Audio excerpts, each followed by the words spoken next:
Earlier today, he went on Pornhub and watched a gangbang. I'm sorry, an organized group of folks bang. Adam Carolla. Yeah, get it on. Got to get it on. No choice but to get on. A mandate. You get it on. Thanks for tuning in. Thanks for telling a friend. We love that about you, right, Gina Grad? That's right. And Ball Bryant's still recovering, but he'll be back soon.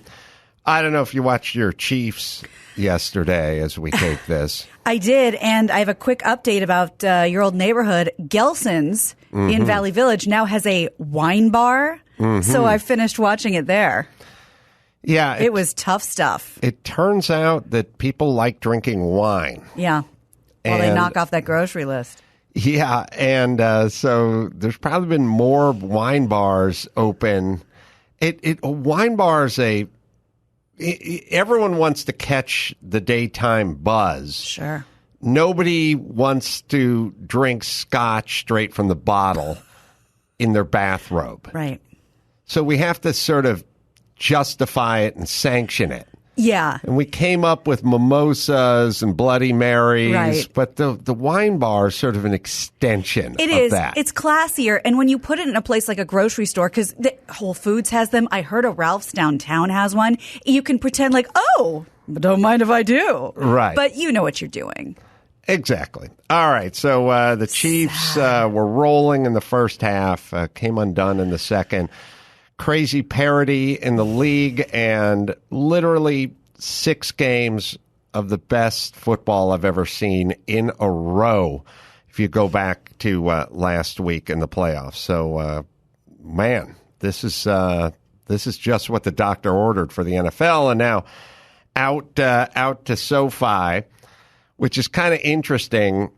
I don't know if you guys saw this or not, but there's articles that they're cleaning up the homeless encampments between LAX and SoFi. Of course they are. Which is, 10 or 15 blocks. Yeah, so the path to the stadium. It's fine, but it does go to show you, it's the same way I feel about people who get their shit together when it's a date night or when they have to pick up somebody from the airport that they like. All of a sudden, your roommate's out cleaning their car. Yep. And you're like, what are you doing? I'm just cleaning my car. It's like, I've never seen you do that before.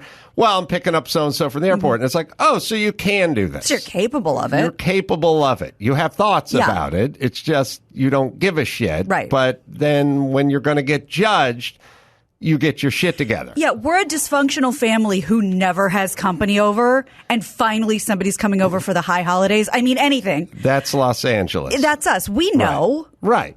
And we'll just clean it up from here to there. So right. The folks flying in on their private jets and the high rollers and the big timers get a nice view from here to there. All right. And by the way, that's kind of how Banana Republic dictators and third world nations, that's how they roll when the 60 Minutes crew is coming into town to sit down.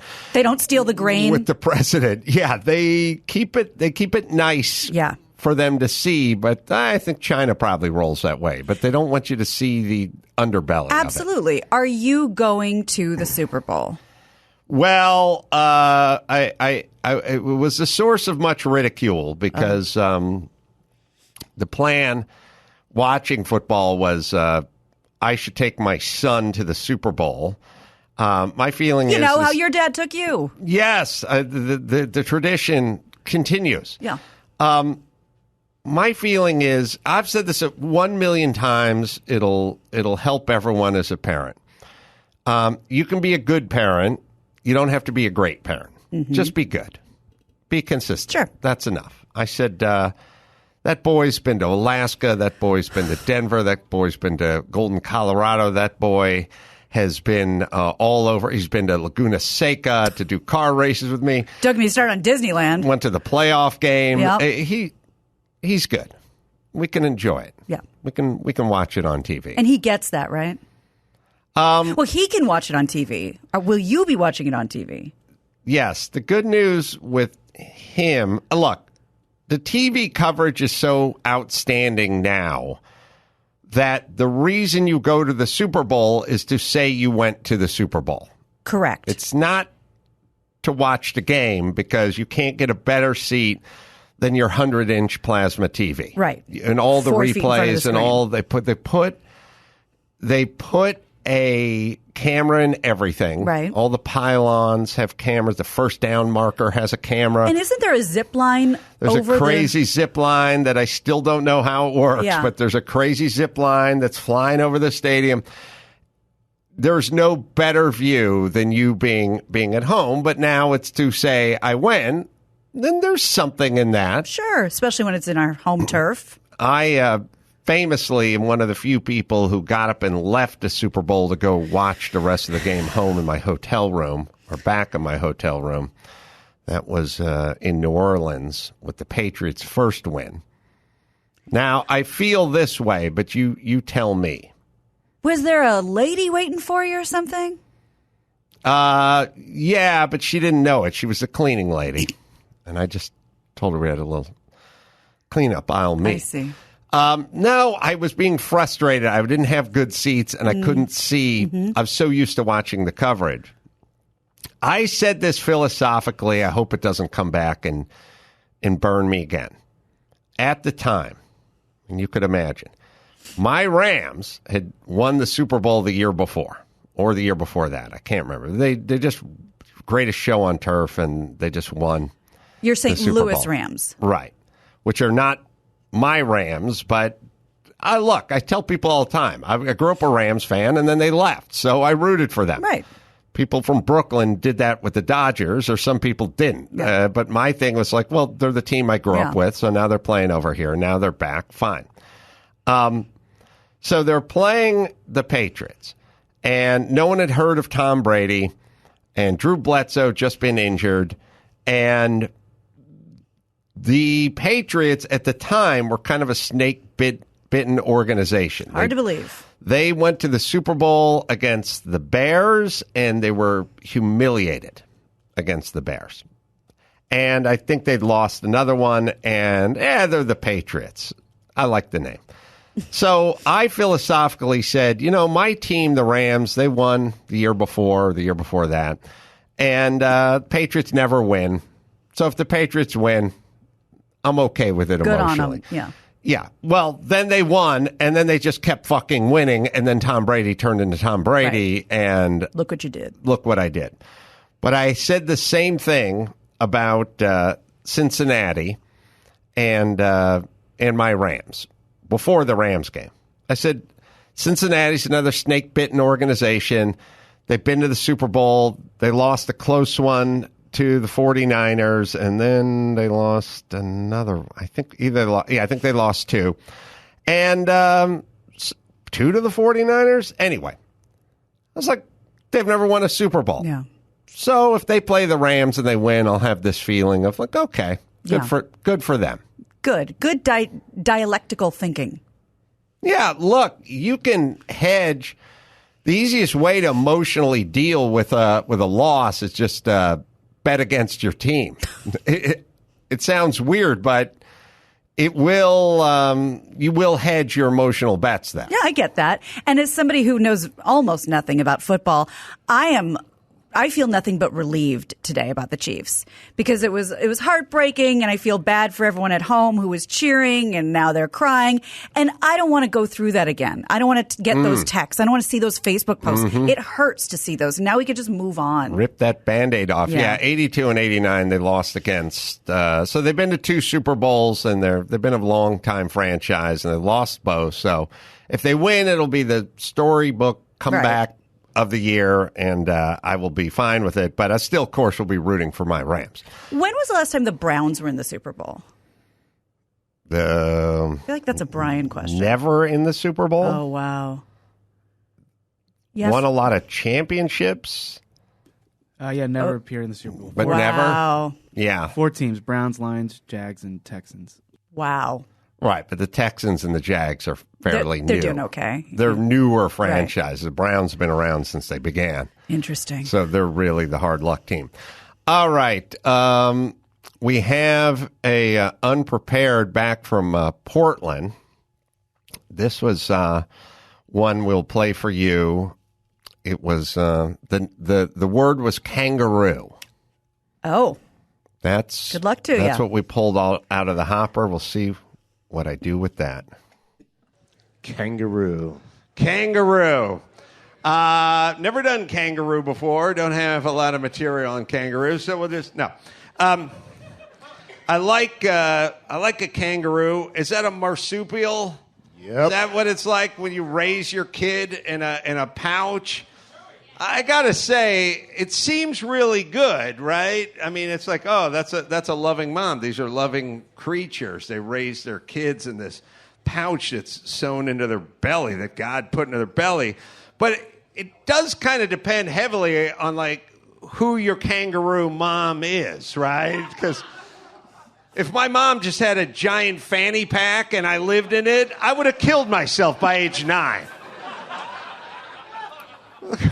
What if your kangaroo mom's like an abusive alcoholic?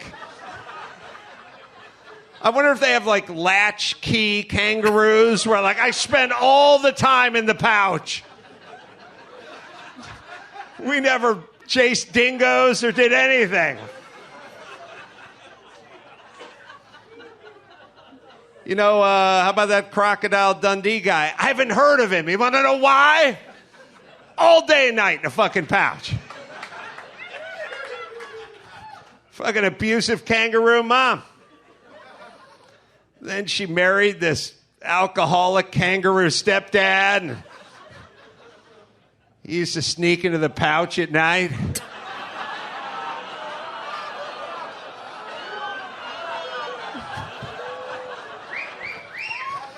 I'm still in therapy. Fucking have flashbacks. Every time I enter the middle of a municipal bus and those 2 doors open, I can't even walk in, man. I'm so fucking shell-shocked by that experience of my alcoholic step kangaroo dad sneaking into the pouch after my mom fell asleep. He dropped a paw on me. You think a kangaroo's tail's big? You should see this guy's hog.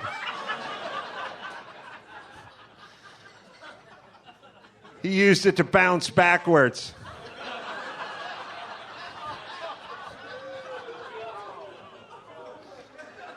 Do you think there's some shitty, flunky, hippie kangaroo who moved back to the pouch when he was 19? Like, your father was going to make an office out of the pouch, but...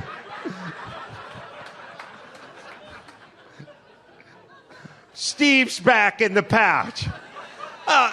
Isn't he in college? He's taking a few fucking units at the JC. That's hardly a fucking college student, would you say? What's he do all day? He just fucking plays video games and beats off in the pouch. Pouch smells like a bong. Fucking pull that pouch open and twice a day, you'll get a fucking job. Sitting in there. Smoking spleef, eating Hot Pockets, complaining about the man.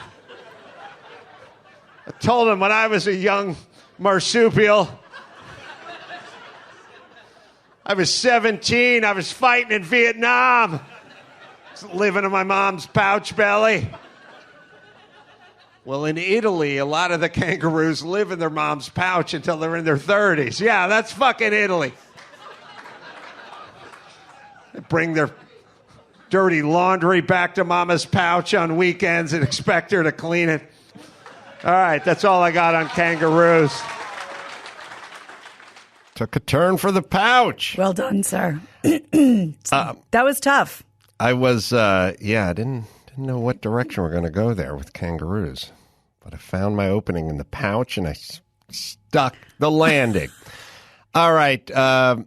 It was funny. I was everyone always says to me, oh, did you see Bill Maher? Oh, man, he sounded more like you every day. And I was talking to August on Friday before his show airs. I guess his show is Friday night.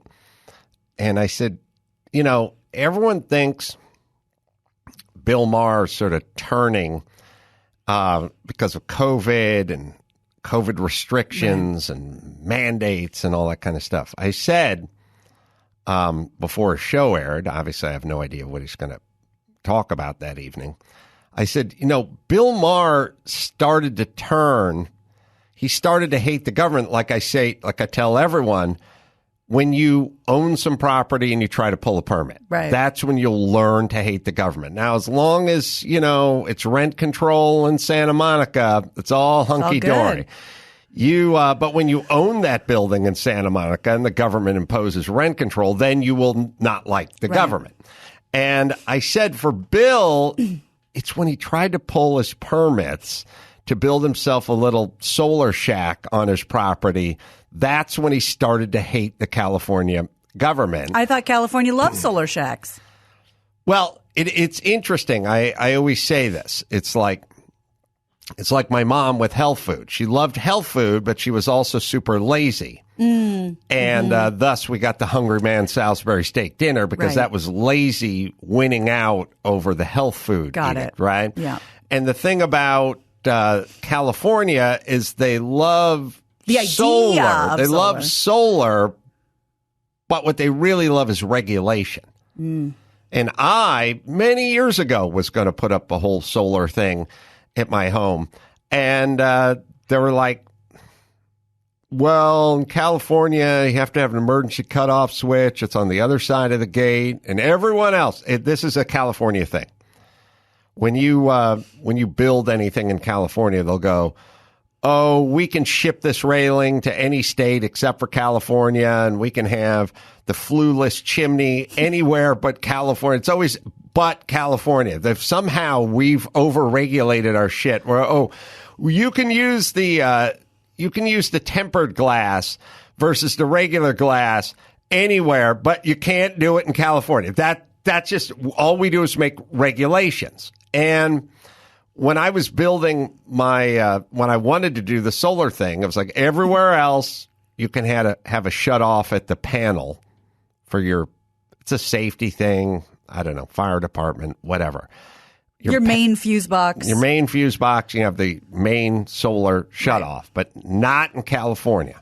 You have to have it, if you have a gate around your house, you have to have the shut off on the other side of the gate, which means you would have to trench for 200 feet and put conduit in the ground. I was like, I'm not going to do all that shit. So there's one more guy from California who wanted solar, but he didn't get solar because the love of ordinances trumps the love of solar. That's how it works. So Bill started getting a taste of this because he started to try to do something, and I think we have it. We have a clip of him. Now, do we have it from last week, or do we have it from the earlier version? This is last week. This one's last week, yes. Right. So should we play? Yeah, we'll play this one first. But I was like, it's not so much COVID or taxes or anything. It's regulation that's killing Bill. That's what's getting him to change his tune. Here we go. Regular viewers of this program may recall my long battle to get solar power hooked up at my house. It involved this shed, which had to be built to house this solar battery. Yes, that battery needed a house to live in. And not just any house, one that had to follow the specifications of this chart. That's a real chart of the steps we had to go through to get this thing turned on.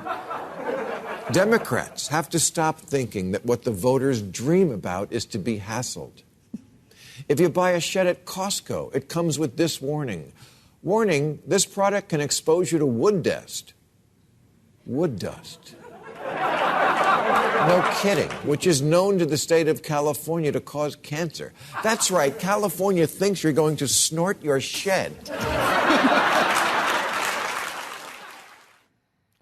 Yes, it's way overregulated.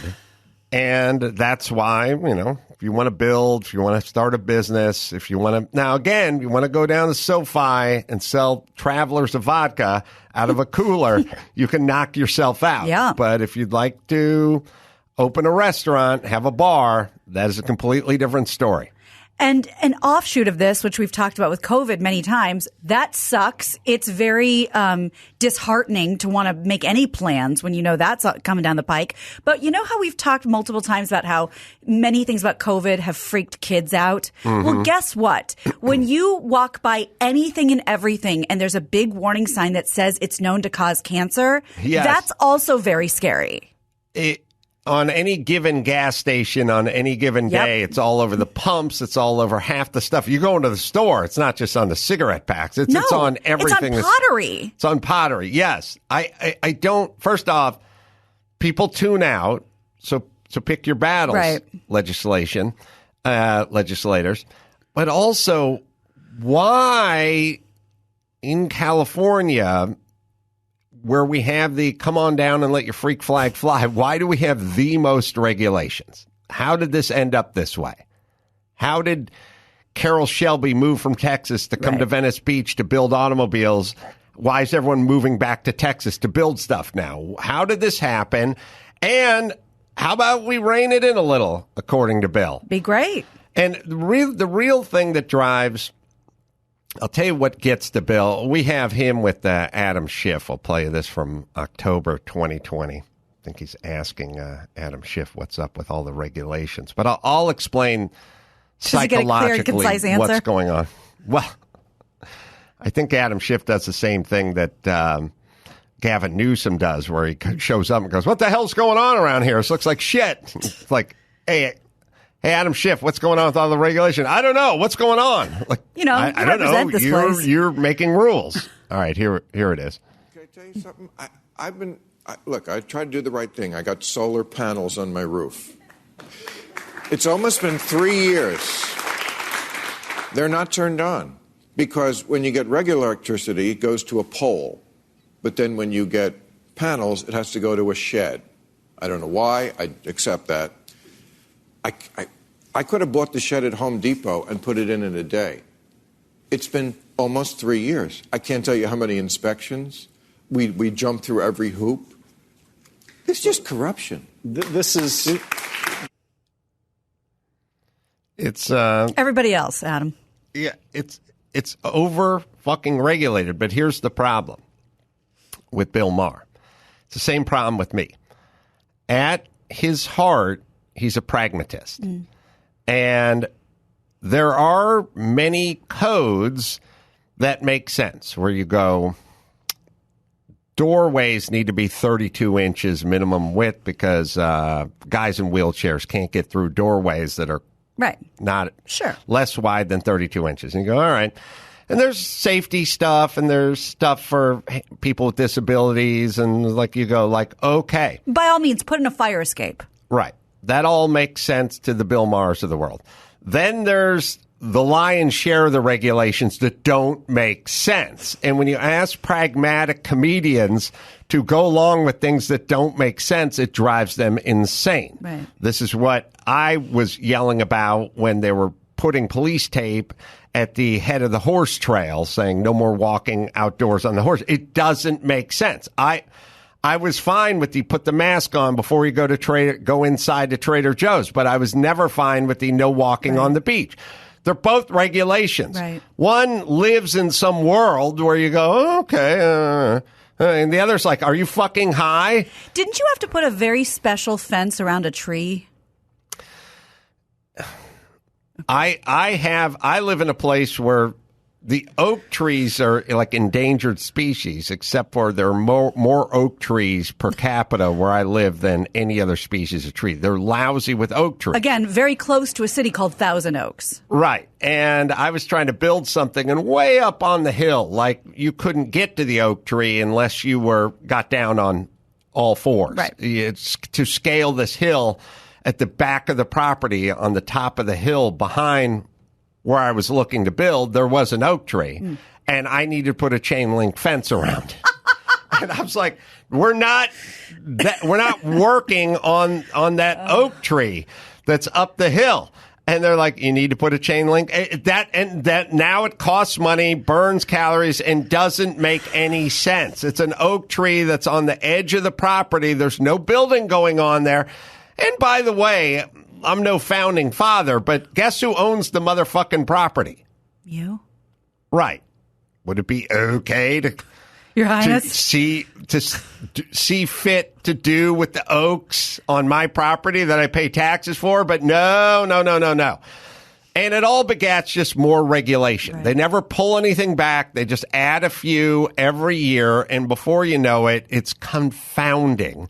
And then a relationship begins between you and the city, which is, Bond villain versus hero. It's like now you got to do battle. And there's no modalities for getting around. You can't appeal stuff, and then you cross them and get on the wrong side of them, and then they start punishing you. It's a horrible relationship. And California is going to struggle with this, and we're always talking about, well, there's not enough housing. Why isn't there enough housing? I'd love to know. Because it's impossible to build. That's why. So bring it in. So says Bill Maher, and so says Adam Carolla for a million years. I mean, Max Zapata, the craziest rant I've ever done into a microphone's got to be Joel McHale can't build a pool. Joel McHale couldn't build a pool. That's 15 years old. That's me going insane about Joel McHale coming in here. It's because he wanted to fill it with formaldehyde, though, right? That's right. Or the blood of otters. Right. Yeah, he lived up in the hills. I've been to his home quite a few times. He'd renovated his house, and now he wanted a swimming pool. And City of L.A. was not going to let him get away with that. Which ends up, what ends up happening is he doesn't build the pool and he doesn't employ the pool man, and it has a downstream effect. Right, but also don't they love property tax? I assume that would raise the property tax. Just like my mom with health food. They love regulation more than they love anything else. Okay. And this giving a bunch of unelected bureaucrats a bunch of power to declare emergency orders or do whatever it is, it's not the future, people. It's not progress. All right, we will. We'll see if we can dig up that rant. We have it. It's like 7.5 minutes long. Well, we'll just play 8 minutes of it. We'll play 2 minutes of it. The structure that it's next to. Well, first off, what do you think? Where do you think me and the kids are going to be when the next big one hits? In the garage? Hey, kids, we moved your cribs out to the garage so we can withstand a nuclear attack. Listen, you idiots, make the goddamn thing stronger than the existing structure, not 1,000,000 times stronger. This is essentially a lanyard, and you want a piece of anchor chain in the middle of our lanyard. Make the next link stronger than the chain, but not 1,000,000 times stronger, because it cost $1 million to make it 1,000,000 times stronger, you pussy bureaucrats. Thank you. All right, let's get back to Super Joe McHale. You got clips? Yeah, I got a couple. My one little thing there. Yeah, good luck with your retaining wall. Good luck with your $200,000 retaining wall. Number 4. Good luck with your engineer who's a slave to the city, and the city bureaucrats are going to charge you thousands of dollars and tell you what you can and can't do. I keep hearing the word survey about every 10 minutes, and I go, well, how much is that going to cost? They're like, we're not sure. Oh, good luck with it. Good. Sounds expensive. Hire a geologist, hire a surveyor, hire an expediter to get it through the city, and good goddamn luck with your retaining wall.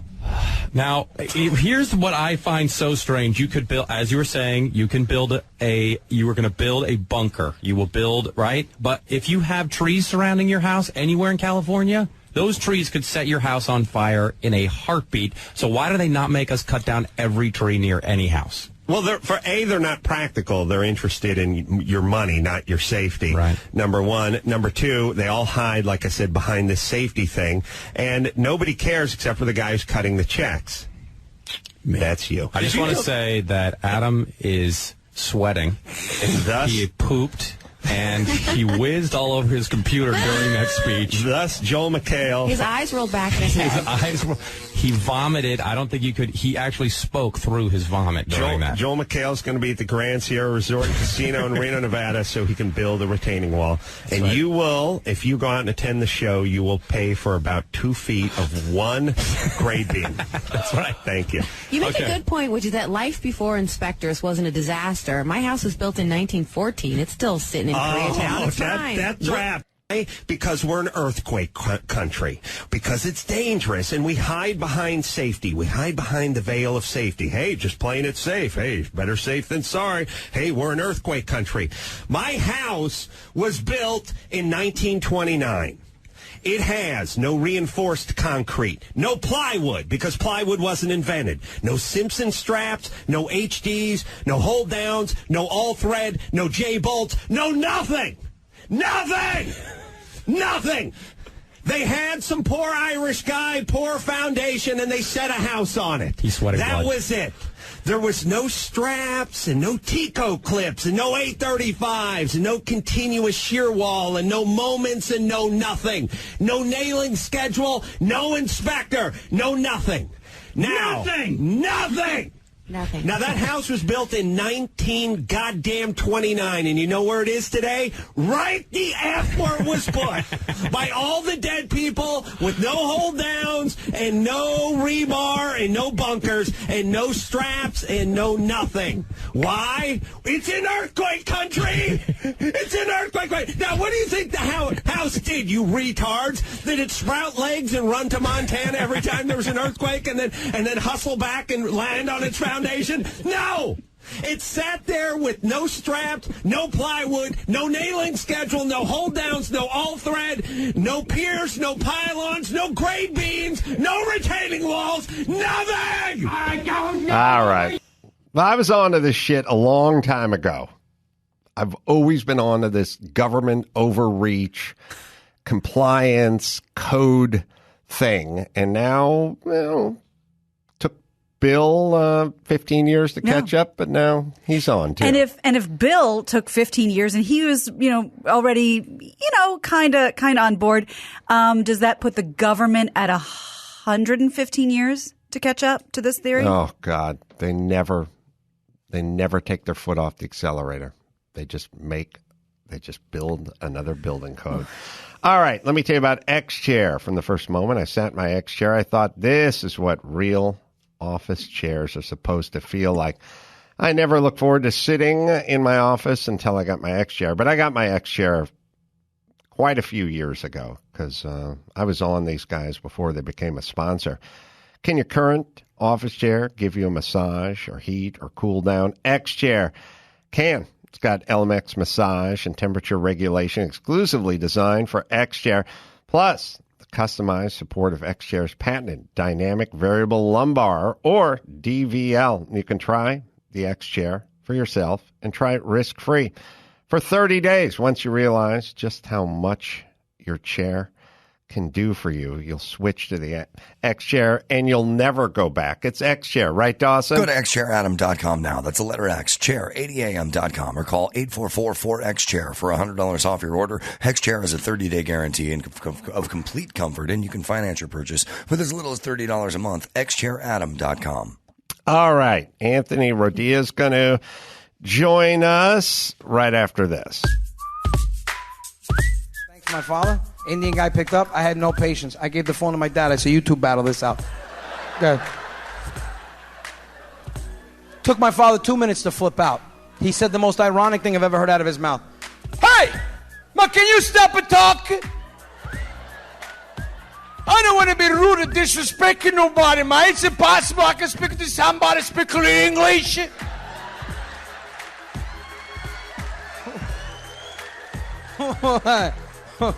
What was that? What language was that? The Indian guy answered back. Sir, I was going to ask you the same question. Anthony Rodia on the Adam Carolla Show.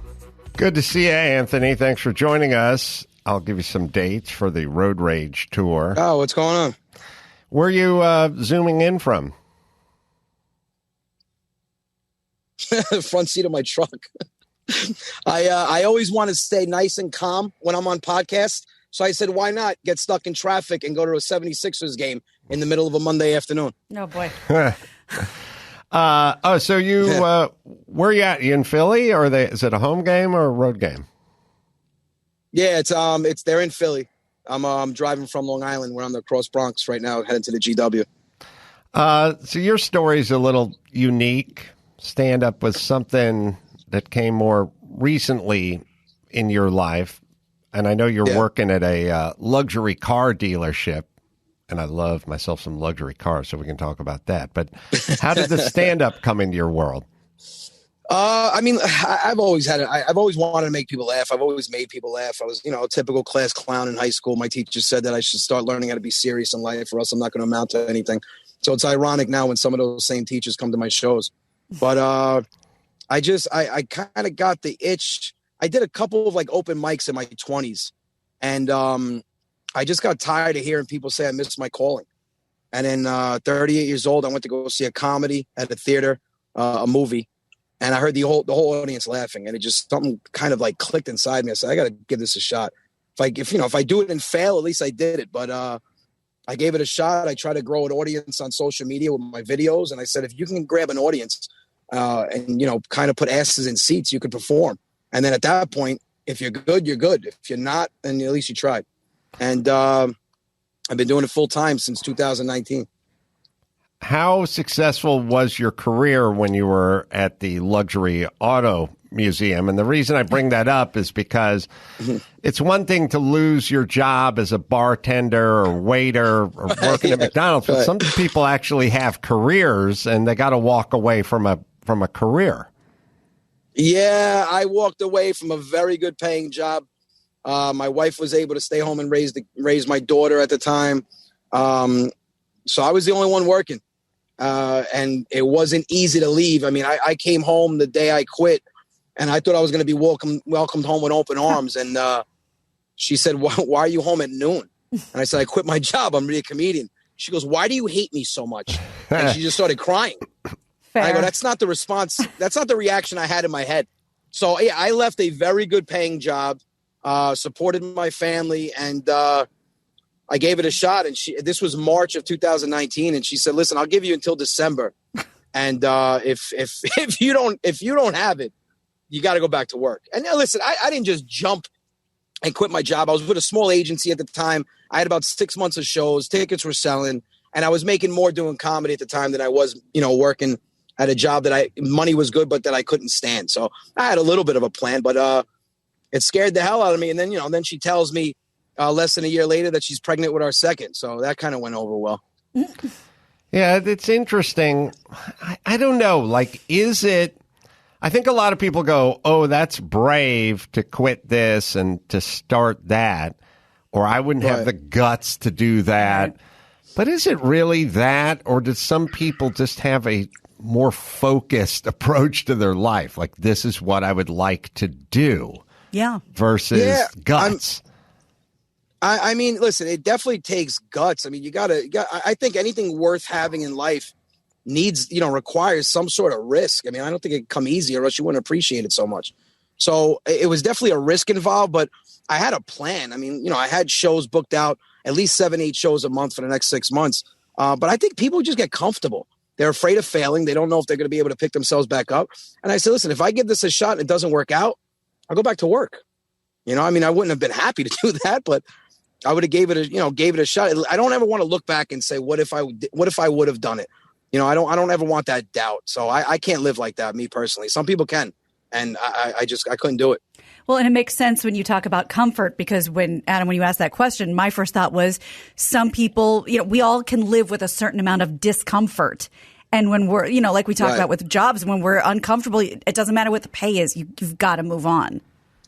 Yeah, I agree. Yeah, I wasn't happy going to work every day. I mean, long hours. Every weekend I was working Saturdays. I didn't see my daughter much. And I didn't want to work for somebody. Plus it gets tiring to constantly hear you missed your calling. And I'm like, I'm 38. I'm not 75. I don't have, arthritis, gout, and all these like debilitating disease. I'm 38. And I just said to myself, listen, I got to give it a shot. And, my whole family doubted me. I mean, I don't think they doubted. I think they were just scared. Nobody says, oh, I'm going to be a comedian. It's not guaranteed work. You got to continue to kind of please your audience and your base. And I'm just addicted to writing. So I'm making videos online. I've got my podcast. I'm doing shows. Comedy is the only thing I've ever been addicted to. You know, I've done a lot of different jobs here and there, but comedy is one thing that I never get tired of doing. And so far, man, I haven't looked back. Thank God. Well, at least you had people in your life telling you missed your calling, as much as you don't maybe not appreciate it.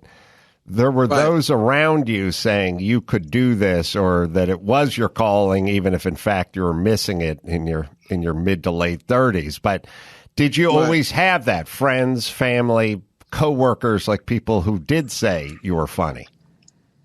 Oh yeah. I mean, I've always been able to take a situation and have people laugh. I never took life that serious. Not that, you know, I thought it was a joke, but I always said to myself, if people are laughing around me, that means they're in a good mood. And if I can cause that, you know, it's awesome to be able to do that. But I mean, listen, I also have parents like my father. My father will come off like he supports me, but he'll give me both sides of it. You know, like when I told him I was leaving my job, he goes, Anthony, you got a family. You can't do this. I said, yeah, but I think I can actually make it. He goes, no, I think you're stupid. I said, no, I'm not stupid. I think I could do it. And he goes, listen, no matter what, I'm behind you. But if you fail, I didn't tell you this. I'm like, all right, so you're going to support me, but if I fail, you're going to plead the fifth. I appreciate you looking out for yourself. So and that's how a lot of it went, man. Like my family, the same thing. They were like, listen, we think you're funny enough, but just not to be a comedian, like professionally. I'm like, what the hell does that mean? And they're like, no, give it a shot. We respect your courage. But if you fail, don't say I told you to do it. I'm like, what the hell is wrong with you people? Hedging all their bets. Yeah, listen, yeah, it's just, listen, I've always had the knack to make people laugh. And it got to the point where I wanted to do it as a living. And I almost, you know, I said to myself, if I can do it and make the same amount of money I was making at work, then at least I get to do something I enjoy. And, you know, it's gotten way bigger than I even expected. And I go on every day appreciating, man. It's I make people laugh for a living. Can't get any better than that. How was it in school? Class clown, teachers telling you to shut up, supportive teachers? Like what'd you have in the school setting?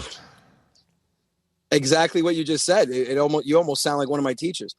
I had teachers telling me I have diarrhea of the mouth. I was a smart kid, so I finished my work quick. But that just led to more time to talk. So, you know, I was voted class clown in high school. Some of my teachers, you know, you had evil teachers in school. I think there was teachers that legitimately hated children. I think I had all of them. I just hated kids. And one teacher told me, you're going to wake up 35 years old and realize that you should have taken life more serious because you're not going to amount to anything with this attitude that you always have to make people laugh. And she came to one of my shows and I said, how does it taste, both your feet lodged into your mouth? And she goes, what? I said, you don't remember what you told me on graduation day? She goes, oh my God, you remember that? I go, yeah, I do. I said, how'd you enjoy the show? And, you know, she apologized and we laughed. Yeah, listen, I think being a comedian, number one, I think it's one of the hardest jobs now, but nobody ever thinks, you know, oh yeah, he's going to be a comedian and he's going to be able to support a family doing it. You know, I think doubt is normal when it comes to something like that. It is kind of insane, and I'm with you. Every shop teacher I ever had hated kids. All the gym coaches I had hated kids, and about half of the other teachers I had hated kids. But when I was on a construction site, I didn't expect one of my foremen to stop me and tell me I should take some groundlings classes because there was some potential there. But aren't all school teachers do is talking about potential, unlocking potential. This kid has the potential to be a good student, but he X, Y, and Z. Shouldn't they notice potential a little bit more? It's part of their job. And their whole thing is like, we're going to somehow make you into a good student. Well, that's not a job. Being a great student's not a gig. It's over by the time you get out of college. Yeah. You should talk about unlocking a potential professionally that might get you paid for the next 60 years versus age 22 and a half. It's weird that they skate right past anybody's potential. And they always talk about, everyone's different. Everyone is unique, and they'll have unique ways and approaches and everything. It's all out the fucking window. Yep. It's study the book, do what we told you to do, shut up, you're disruptive, you have diarrhea in the mouth. Why, of all the people on the planet, why don't these people wake up to that potential thing a little more? And what's funny is I made my teachers laugh. I made a lot of them laugh hysterical. And I think there was one of them. And the first time I did a big show, I think I did Foxwoods for the first time. I ended up sending him and his family free tickets. And he goes, what are these for? I said, you're the only one that told me that if laughter comes so easy, if comedy comes so easy and it's flawless, give it a shot. You told me that when I was in 11th grade. And he goes, yeah, but I was just joking. I was like, all right, well, at least you said it. I was like, so you have free tickets no matter what show you ever want to come to. So there was only one teacher. But listen, I mean, I get what you're saying, but I don't know if a teacher's going to look at a student and say, listen, you have potential to be a comedian as as your profession. And again, I think it goes back to what my family did, because if God forbid I did it and failed, they don't want me saying, well, Mrs. Deerking told me when I was a 7-year-old that I should be a comedian and just throw school out the window. I think they do it kind of to back themselves up a little bit. Well, and comedian in school is always derogatory. Okay, what are you, the comedian? Simmer down. Right. Yeah, exactly. I hated that. And maybe in a weird way, it was important to build the muscles you need to persevere. Yeah, with rejection. Because I was constantly told to shut up and sit down and nobody, quiet, and let's go stand outside and don't be disruptive. Blah blah blah. All I got was negative feedback on my comedy through junior high and high school. I too became a class clown as well. It's weird that they have a category for that. Like we recognize greatness in comedy. Now shut up. Why do you even have 100%. Why have a class clown category? Yeah. You've been doing is tell everyone who became class clown was told to shut up in every class they've ever had for the last 9 years, and now you're giving an award to them.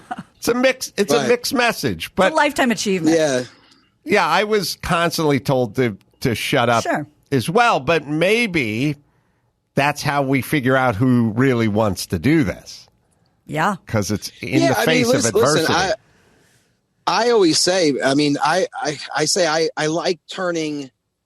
I wouldn't necessarily say doubt, but like I love having haters. I love it. I love having people tell me I'm not going to do something. I love having people tell me I'm not good at something. I turn that into fuel. I mean, encouragement's nice to have, but if you can kind of face all the doubt and the haters and turn that into some sort of motivation, the best thing in life to me, one of the best things, is when you have someone that doubted you in the beginning and they don't think you have a memory good enough to remember that. And they're the same ones coming to you telling you how much they enjoyed your show afterwards. So, yeah, I think you're right. I think, the people that make it, especially in a business like this, are the ones that not only can, kind of weed through the encouragement, but the ones that can just not listen or not be controlled by the doubt and the people telling them to shut up and, take that and still kind of pursue something with that on top of their shoulders. What they should do is, if they're not going to encourage you, they should at least just go, I'm going to try to discourage you, but keep in mind, I make $31,000 a year and I've basically checked out of society, competition, entrepreneurship. I'm a disappointment to my family, so I don't know what the fuck I'm talking about. Now, with that in mind, we can move forward. But instead, they're like, we know everything, and then we're telling you to shut up. Well, it's like the same thing now with this whole pandemic. I had a friend call me, and he's like, hey, man, you're touring again. I said, yeah, I'm pretty busy. He goes, just be careful, dude. And he goes, and are you vaccinated? I go, no, I had the virus, and I'm going to ride these antibodies out until they expire. And he goes, no, you have to get vaccinated, because the way the vaccine works is when you get vaccinated, it gives you spike proteins and your antibodies attack this and attack. I'm like, dude, you manage a fucking auto parts store. What are you talking about? Yeah. When did you go to Columbia Medical School? Not only that, you're 400 pounds. The back of your neck literally looks like a pack of hot dogs. And you're telling me I have to worry about my health? Yeah. I'm like, if you're going to give me advice, at least be semi-qualified Or like you said, don't make $31,000 a year and tell me why I should stay in a job that I don't enjoy.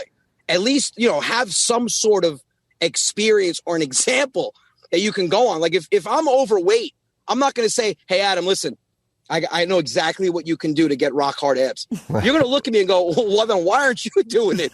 Why do you look like a fat lump of shit? At least have some sort of acknowledgement or example where you can go, hey, look at me. I'm a life story or a life example of what I'm telling you. Yeah, it's interesting. Everybody's an expert, and it has become an expert in the last 10 minutes. I always feel that way about when we're talking about ivermectin or hydroxychloroquine. Of like, how are you an expert on something you couldn't pronounce 10 minutes ago? And now you're giving me a dissertation on hydroxychloroquine. I've never heard of it either, but I'm not pretending to be an expert on it. Right. Yeah, it's weird. Like I always say this, that I thought the computer was going to fix most of this stuff. It didn't fix any of it. Backfired. It backfired. It made it worse. And it worked for things like what Major League Baseball catcher has hit the most home runs all time. Like that, everyone can just pick your phone up and we all become a almanac of baseball trivia. But man, when it came to everything else, it just completely spun out of control. What are your thoughts then on this current zeitgeist of trying to, misinformation and, the whole Joe Rogan story and silencing this person and labeling that dangerous info and, rock stars and acts pulling their stuff off of platforms? What's your take on that? I hate it all. I think everyone should listen to both sides of everything. So you shouldn't silence one side. I mean, especially if the guy giving the information's a doctor and a qualified doctor, then listen to it. I think we forgot how to listen to each other. I think people are so fixated on everyone agreeing with them that they forgot to have a simple conversation. Like if you stand on one side of the fence and I stand on the other side of the fence, well, you and I having a conversation together, even if we disagree, we might actually learn something from one another. So when you have people, they sound like a bunch of little crybabies. Well, I don't like what's being said, so I want my stuff off that platform. Or it's like when people, they'll comment on one of my videos. I didn't like this video, and I've been following you for a year, but I'm leaving your page. Okay, well, unless you work at an airport, you don't have to announce your departure. Just go. I'm not going to wake up one day and go, oh, what happened to Mary from Buffalo? She hasn't commented on one of my videos in a long time.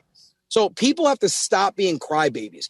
We can have a difference of opinion. We can disagree on things, but we also have to have the decency to have a conversation. And just because you disagree with me, I shouldn't just want to bite your head off and tell you to go to hell. Let's talk and let's learn. It's just, I think people are so fixated on what's right. And a lot of them, like you said, they're entertainers, they're singers, they're comedians. They don't know their ass from their elbow when it comes to medicine or anything medical. So, I mean, why would it hurt to kind of listen to both sides? I don't like being silenced. I don't think anybody should be silenced. It's kind of getting out of hand. It feels very insecure to me to go, I don't want this person to talk about these subjects or interview these people. That feels like you're not secure with your argument or what you know or what your side perceives to be. Then also, it all feels like insane narcissism to me, which is like I would never, and I never did dream growing up of telling anyone they couldn't share their opinion on anything. It's a weird new time we're living in, which is everybody can share their religion. I would never deem it up to me to police that or to intervene or to somehow get in between them and their audience. That would just be, it's sort of like, I looked up once when I was working on a book, maybe my last book, I looked up, I think it was at University of California. I think it was Cal. And I looked up the events on their social calendar. And their social calendar at Cal had, Indigenous Peoples Tribal Day, and an elder from a tribe was going to come speak to students about blah, blah, blah. And then they had another one, the Armenian Club of Cal had got a speaker to come discuss. And I was like, I'm not interested in any of that shit. I would never dream of showing up and telling them they couldn't have the discussion. They book bands and acts that I would never want to go. Look, you could book Yoko Ono to come to a concert at your college. I hate Yoko Ono. I would never want to show up, but it wouldn't even run through my mind that I would think I got to put an end to this. So what happened? So there you go. So what happens when someone you disagree with shows up on campus? You don't show up to the event. That's what happens. Correct. It's as easy as that. Totally agree with you. Right now, it's almost like take the show Cops, for instance. A couple people were offended about Cops, and they got it off the air. Well, my question is, what happens to the people that enjoyed that show or all these other shows that they're trying to take off? Why can't you simply just not watch the show? Like when I was a little kid, I remember, my parents raised me old school. If God forbid I went to my dad and I said, hey, Dad, I don't like this show. Well, he would say, well, close your eyes or stop watching. Like the fact that like you said, the fact that they don't enjoy something and they feel that they have the right to tell everyone else not to listen or they shouldn't listen, I would never be able to do that. I don't control anybody. You do. Even when I place my opinion on my podcast or I'm talking on stage, I tell everybody, listen, if you're like one lady was like, well, you shouldn't be telling people because they're going to be persuaded to follow you. I'm like, if someone out there is taking medical advice from a comedian, they're an idiot. You should be listening to anything I say. I'm giving my opinion. That's all it is. I can have mine. You can have yours. But I agree with you 100%. I would never in a million years try to persuade somebody or tell someone not to do something. If I don't like it, I won't be there. But that doesn't mean you can't.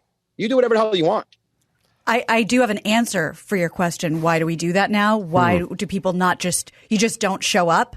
Because we've talked about on the show before that there are catchphrases that just catch on. Like, talked about in the 70s, no nukes. So now we don't want nuclear energy, even though it could be the cleanest and most efficient. Silence is violence. Right.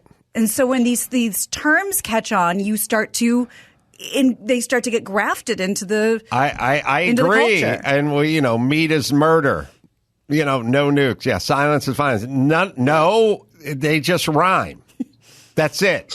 You don't have to acquit. Are we all down to some sort of Dr. Seuss-esque approach to life, like in a train, on a plane? No, we won't eat green eggs and ham. Like, you just took two words that start with the same letter and put them next to each other. It doesn't mean it's good or bad. Idiots. Right. Anthony, congratulations, by the way. Thank you. I'll give some dates out. The Road Rage tour coming up. Count Basie Theater. That's this Saturday at Red Bank, New Jersey, and then also Naples, Florida, off the Hook Comedy Club. Yeah, I've played there a bunch of times. Naples is great, man. Mm-hmm. February 10th Naples. through the 14th, and let's see, I'm trying to think how to pronounce it. Patchogue, New York. Patchogue Theater. Patchogue Theater. That'll be February 18th. And you can go to rodiacomedy.com and listen to the podcast. A little bit of laughs with Anthony Rodia and Goomba Johnny.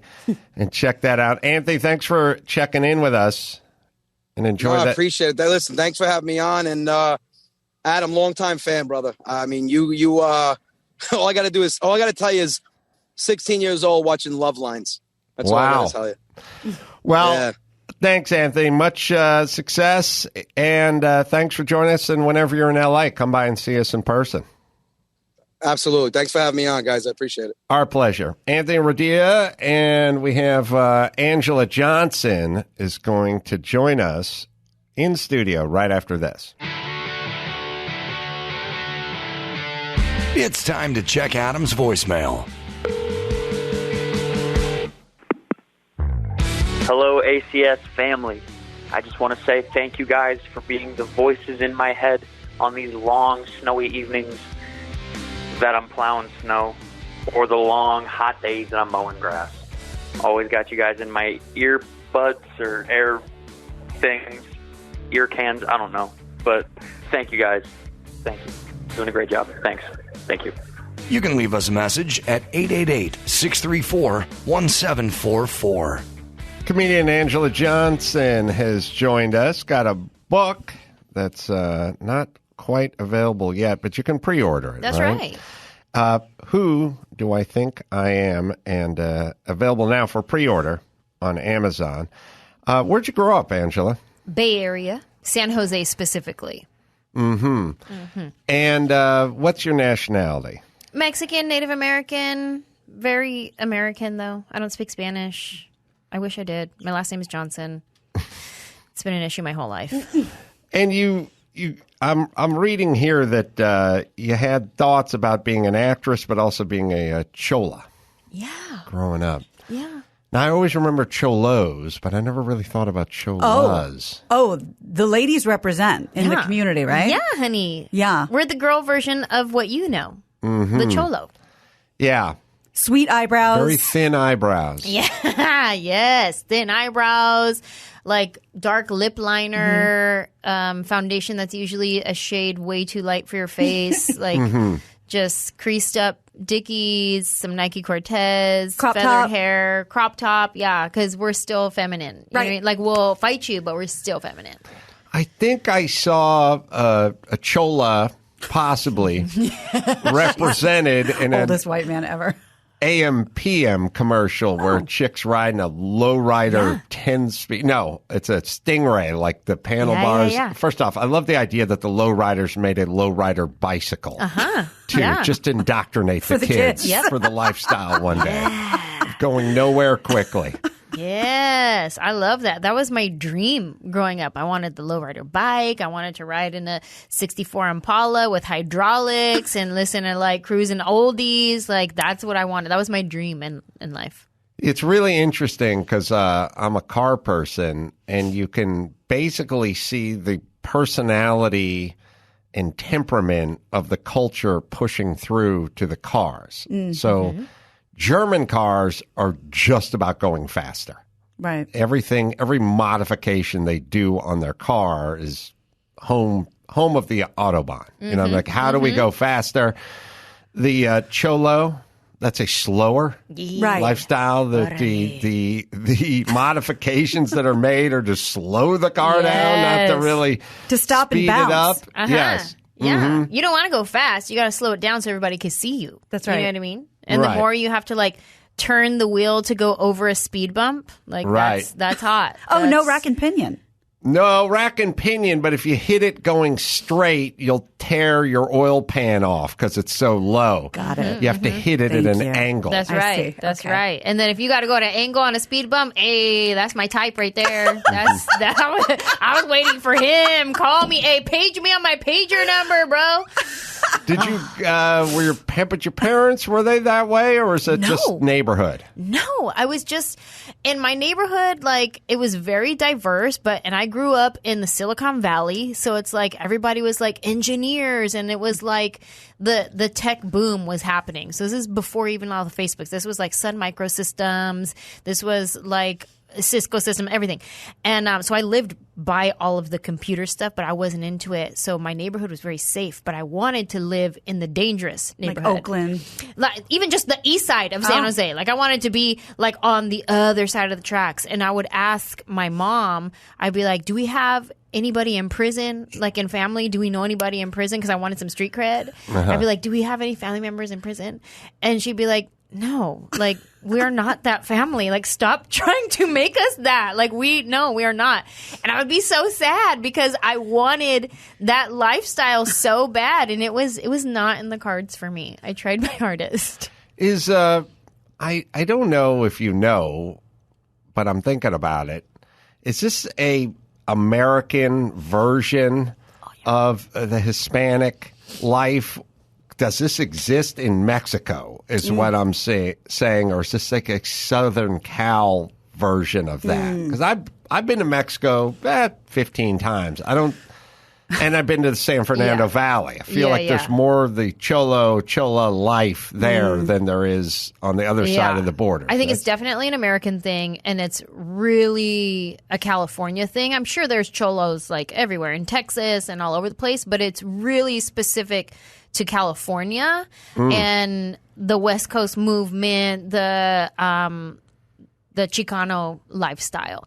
But what's crazy is that kind of style has been picked up in Japan. And so there's a huge like Japanese cholo culture in Japan. It's crazy. Like if you Google it, I'm doing that now. Yes, it's pretty fantastic because they are dedicated. They got the tattoos. Wow. They got the whole style going and the lowriders, everything. It's pretty awesome. I Just love it. FYI, I know you're not lying because I put cholo culture and it autofilled in Japan. Yes, honey. Yeah. I got some cholo street cred because I was watching a Madolo commercial yesterday. Madolo. And they highlighted Mr. Cartoon, who is the cholo tattoo artist, car painter. And Okay. he painted a fender on my car. Oh, look at you. Ooh, street You're cred. in. I announced that to the all-white audience that was watching the game. And they're like, yeah, so what? Good for you. Yeah, there's also, Chris, you can find no, I'll tell you what to find. There's two things Yeah, you look need to at find. there they go. Find the opening Orale. to Chico and the Man, and I'll show you that this has been around for a while. You see the opening to Chico and the Man? Not in a long time. Oh. That was a nice way of saying no. You're going to get some SoCal kind of cholo vibe coming off this 70s, early, or mid-70s show. Well, Freddie Prinze. Well, oh, right. He's not even Mexican, but he played it all right. He's Puerto Rican. Oh. Isn't he Puerto Rican? He's Puerto Rican or Cuban. He's not Mexican. You're probably I'm pretty right. sure he's Puerto Rican. Yeah, so we got that. Well, they're looking at that. Anjelah, you doubled down because you were a cheerleader and you could have cheered anywhere. But Well, who? Let him know who. Raider Red! Come on. I could have went Gold Rush. That's I could have right. went San Francisco. Who else could it be but the nah, Raiders? homie. Oaktown. Look it. Wow, like, look at you're supposed you. to be like sexy, but look at my face. That's still, I Angry. will fight you. Yeah. That's still, Yeah. You look ready to rumble. That's me looking into the black hole where there's like a fight happening going, y'all need me? Do you need me to jump in right quick? That's what that face is. What years were you a Raider at? 1 year. Or year? It was 2002, 2003, the year we went to the Super Bowl against Tampa Bay. Oh, sorry. Yeah, I know. Remember that? What a just I was there. tragic day. You were there. The opening of Jimmy Kimmel's talk show was that year, and we had agreed to do like a football special for MTV or something like that. Uh-huh. And I remember a few things. So we were supposed to go into Tijuana and like film stuff, and it was going to be a long day to try to get to Tijuana and like film like a 3-minute bit or something. Right. And so I said to Jimmy and Daniel, the guy I was doing the show with, and everyone else was like, we got to get to Tijuana. Like, we want it to be authentic. They kept saying authentic. And Oh then my God. Old Town Mexico. Right go to there. Olvera. Old I Town said- San Diego. I said, go to Alvera Street. Go to Alvera Street. Yeah, Because yeah. we're out here. And they're like, yeah, but does Alvera Street, is that like Tijuana? And I my said, God. has anyone here been to Tijuana? And they all said, nope. Then and how do I you went, know? then Who it's good cares? enough. And people watching this in Idaho, they're not going to have a real working class knowledge of No. what goes on. And it's an MTV football show. Yeah. We're going to like kick mini-me through the goalposts and stuff. Like, authenticity is not really an issue. So we went down and we shot this special in San Diego where the game was, and that's when the Tampa Bay defense, which was pretty much unstoppable, showed up and beat the crap out of the Raiders. Oh, man. Which unfortunately. sucks, but if you're going to pick 1 year to be a cheerleader, go There to the you Super go. Bowl. Come Yes. on. All right, we have the opening to Chico and the Man. This is like 1975. 1, 2, 3, and. Oil Heights, lowrider Yes. cars. Jose Feliciano.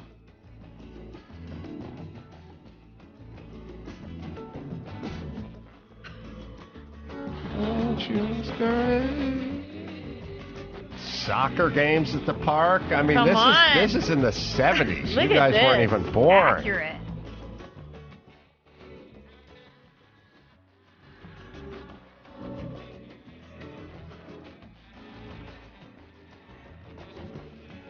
love it.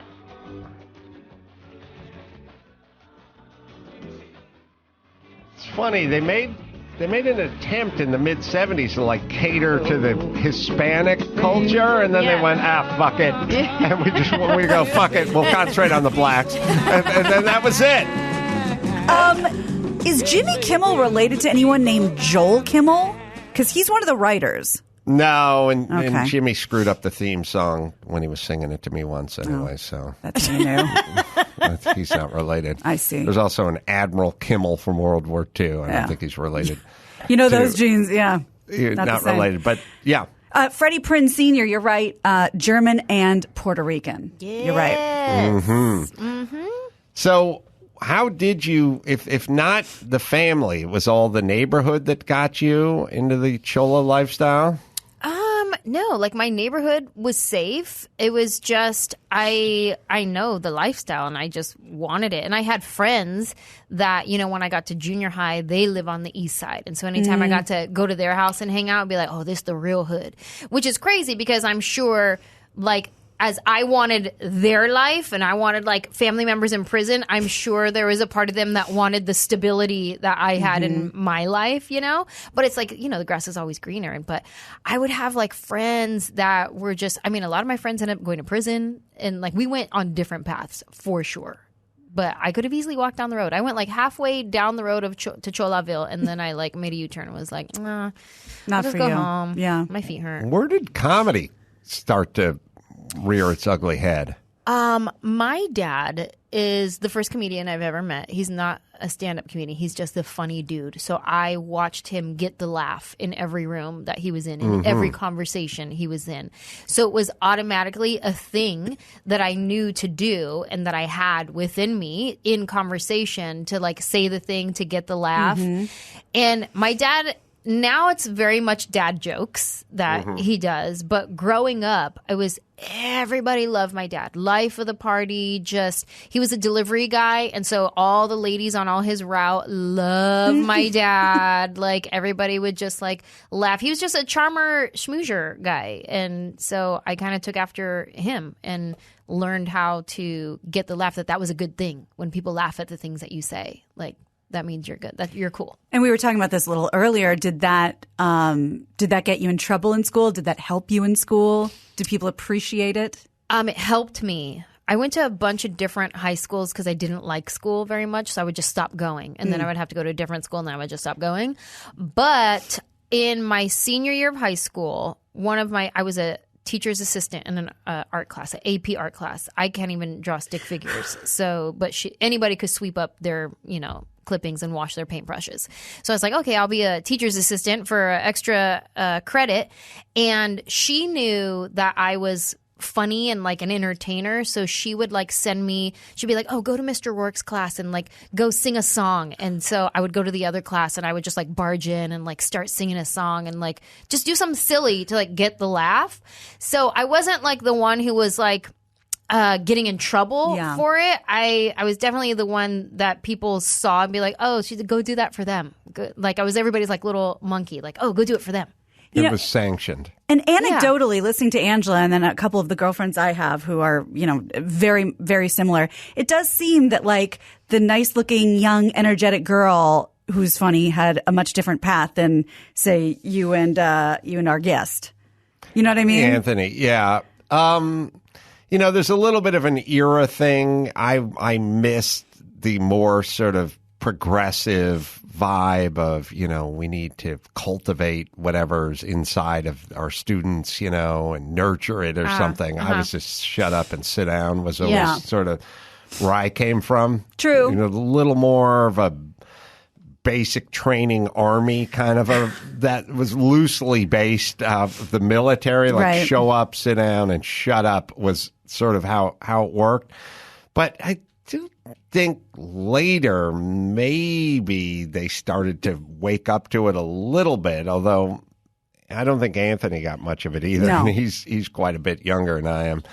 I wish it was I wish that the teachers would get a little bit of Yeah, not all kids are the same. Yeah. And then you're going to give a curriculum and you're going to want them all to kind of approach it the same way, but they're all very different. Good luck with that. But see if you can recognize some strengths and weaknesses amongst these very different kids that are sitting in your classroom. And by all means, not that they don't have a hard job. I get it. And there's, 35 kids to one teacher, but by all means, find another way to teach it.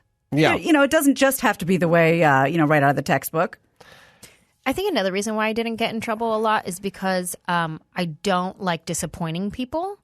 And which is probably why my chola days didn't really work out for me either. I wasn't very successful chola because I'm not confrontational. I don't like to get in arguments and I don't like disappointing people.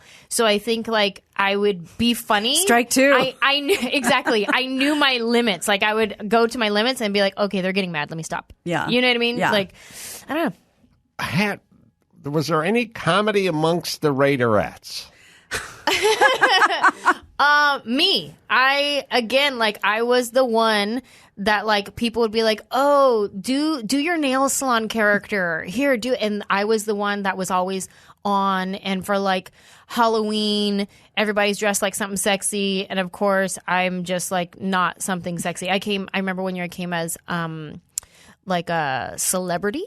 And I was just like wearing like a velour sweatsuit and I was like J-Lo basically. And I put like stuff in my booty because I don't have a booty. So I put some stuff there and I put like a Carolla bracelet on, like just anything that was Hollywood at the time in the early 2000s. And I had like a little Yorkie dog and like all the Paris Hilton and I would just like would dress up as like something like silly. While everyone else was a sexy nurse, you were commenting on the culture. Right. Yeah.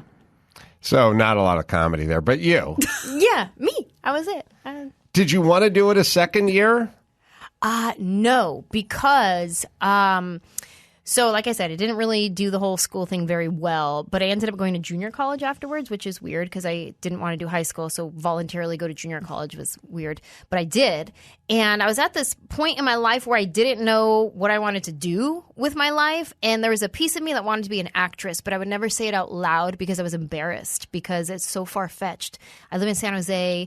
I'm this little like Mexican-American girl who I don't know anybody in the entertainment industry. I don't know how to be an actress. Like, where do you be an actress in San Jose? You don't. Like, I don't know anything about that. This is like Google is not hot yet. Like, it's just starting. AOL is like, brand new.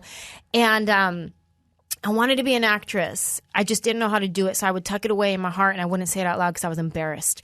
And then I had a friend who had moved to LA and she was like in a Ross commercial and like an NSYNC music video. She made it. Yes. That's what I'm like, oh, yeah. Girl, that's it. You're done. You made it. And I want to do that too. How do you do that? And she was like, if you move to LA, I will help you get started and I will help show you the ropes. So now this far-fetched fantasy felt more like an attainable dream that I could actually work towards. And around the same time, I had a friend that was a cheerleader for the Oakland Raiders, and she said, hey, we have tryouts next week. You should come try out. And I was like, no, that's not really my jam. And but then I started to think about it. I started to pray about it, and I was like, you know what? I'm going to try out for the Oakland Raiders. And if I make the squad, I will do it for 1 year, and then I'll move to LA, and I'll try to be an actress, and I'll pursue my dreams. But if I don't make the squad, then I'm not going to even try the entertainment industry. That's my sign that it's not for me. Were you a dancer, an acrobat, or anything? I was a cheerleader growing up, but like competitive cheerleading. Oh, shit. Well, we all know now. Like aggressive cheerleading cheer, as opposed to, exactly, from cheer. Yeah. But Raiderettes is more like sexy, pretty, shake your pom-poms, And so I went to the tryouts with the whole point of me going was if I make the squad, I'm going to do it 1 year, and this is my sign to move to LA. And so I made the squad, and I was like, that's it. I'm going to be an actress. And so I did it that year. We came home from the Super Bowl. The very next weekend, I packed up my bags in my little station wagon, and then I drove to LA, and I've been here ever since. It's almost 20 years now. And started from the ground up as an extra and just kind of worked my way up. Is there more of a power move than becoming a professional cheerleader and quitting on your own terms? No. My God. It's the most power anyone can possess. Damn. It's crazy. Male or female. Yeah, you're not asked to leave. You just bounce. Yeah. After the Super Bowl. Yeah. Well, if you'd seen the final score, you'd realize. But it was... I think it was that the year Tony Saragusa like flopped on Rich Gannon and like broke his collarbone or something? No, I mean, I don't remember that. I do remember Rich Gannon throwing a plethora of interceptions, but I don't know if that's due to a broken anything, but an ego. But 5 interceptions. lot. That was and I remember Jimmy's first show was back in L.A. the night after the Super Bowl, I think, and they flew Warren Sapp in on a helicopter. Oh. Jesus. Yeah. Wow. Remember Because he was the defensive player of the day or Super Bowl. I don't know if he was MVP, but the MVP was Tampa's defense, essentially, and Warren Sapp was that defense. Remember our center didn't show up? Yes. What? He went AWOL. Yeah. Yeah. The starting center just went nuts. Holy! So you had like a mental breakdown. Something happened. Yeah. He went to like Tijuana and didn't come back or something. Was there ever did he ever give an interview and talk about that? I don't know. What was going on in his head? Admitted into a hospital. Like, it was really, your starting center on your offense just goes to, you go to San Diego and he wanders off to Mexico and doesn't play in the game. Yeah. That's fucking crazy. Another power move For the Super Bowl. Yeah. Chock full of him over there. He's he was diagnosed with bipolar disorder. He had a manic episode and he went to Tijuana. That's rough. Yeah. You know, they say we need that wall, but we always think it's to keep people going the other direction. Yeah, it's us. Poor Rich Gannon. No wonder he threw 5 picks. His starting centers in Tijuana, the donkey show. Then, I don't know if they even knew where he was by the time the game kicked off. God. That's nuts. Like, what were they thinking in the locker room, like, before going out? Like, I could only imagine. Were they worried for his safety, for his life? Was he dead somewhere? Yeah. You know? I don't. I definitely remember he wandered off and they didn't know where he was, but I don't remember if they'd found. Maybe they'd got hold of him and he was in a hospital or something by the time Sunday afternoon rolled around for kickoff. But that I don't know. In the bad omen department, you're starting centers in Tijuana. Not good. No. He went to Tijuana the day before. He thought the Raiders already won, and he was celebrating the victory. Oh boy! Right, but they for the game, was he in a hospital? I'm trying to think. Hours before the game, he was admitted to San Diego Hospital, then spent time in rehab at Betty Ford. Wow. Yeah, a couple of things going on, probably. Okay, sad. Yeah. Yep. So you guys. Career-wise, we're heading in different directions. Totally. I'm sure he's a counselor now or runs a clinic for long snappers out of Orange County or something. I hope he's doing well. I hope he's doing well, too, but that was a weird story. Uh-oh. Oh, no. Yeah. Oh, no. No. Oh, he killed himself? The last thing on his wiki is in November of 2020, Barrett Robbins was accused of leaving a restaurant in Florida without paying for his meal. A restaurant employee followed him as he fled the restaurant on foot. During his flight, Robbins allegedly threw a rock at the restaurant employee. Delray Beach police were called and Robbins was taken into custody. So he's without treatment, it sounds like. Yeah, there's a bunch of other stuff that over the years. Cracked cocaine in his car. Oh, sheesh. Punched a mother and daughter. Oh, my God. Yeah. Oh, sir. Well, it's bipolar. Yeah. And he never got it taken care of. That's sad. And I'm sure the CTE stuff, all the concussions. Yeah, they talk about you're right. The interior linemen well, I was having going to say, all the school mini concussions. Would he be at the top of the leaderboard in terms of getting concussed in his position? Well, what they've surmised is the big dramatic hits where the guys are laid out are big and dramatic, but they're kind of few and far between. Mm-hmm. It's all the mini collisions that the interior linemen take every snap of the ball that they now think is adding up in that brain damage department. So makes sense, right? Yeah. All right, so we're all thoroughly bummed out. We can jump into some news. I do have a question, though. And I'm sure you've I'm sure you've been asked about this a fucking million times. So can I please just be a million and one? Let's do it. So you have these famous characters, beloved. The nail tech is how you got on the map. I mean, everybody loves it. Everybody loves you. That's kind of what made people so excited about your career. And Bon Qui Qui, do you get so much shit for this now? Isn't it crazy how Yeah, times change? I'm curious how that's affected you. It's like the thing that propped me up Yeah. is now the thing that I can't post about. Right. And trust me though, my fans love the characters. They love the joke.